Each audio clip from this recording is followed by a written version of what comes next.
Did you kiss? Asked Hermione briskly. Ron sat up so fast that he sent his ink bottle flying all over the rug. Disregarding this completely, he stared avidly at Harry. Well? He demanded. Harry looked from Ron's expression of mingled curiosity and hilarity to Hermione's slight frown, and nodded. Ha! Ron made a triumphant gesture with his fist and went into a raucous peal of laughter that made several timid-looking second-years over beside the window jump. A reluctant grin spread over Harry's face as he watched Ron rolling around on the hearthrug. Hermione gave Ron a look of deep disgust and returned to her letter. Well, Ron said finally, looking up at Harry.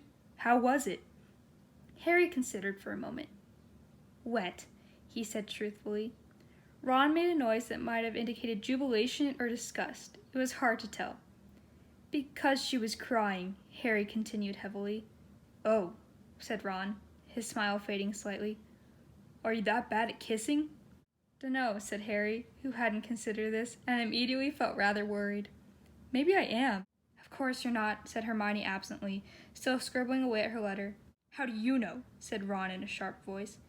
Because Cho spends half her time crying these days, said Hermione vaguely. She does it at mealtimes and the loos, all over the place. You'd think a bit of kissing would cheer her up, said Ron, grinning. Ron, said Hermione in a dignified voice, dipping the point of her quill into her inkpot, you are the most insensitive wart I have ever had the misfortune to meet. What's that supposed to mean? Said Ron indignantly. What sort of person cries while someone's kissing them?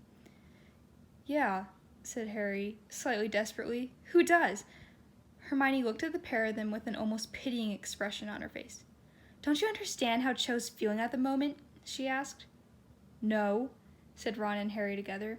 Hermione sighed and laid down her quill. Well, obviously she's feeling very sad because of Cedric dying.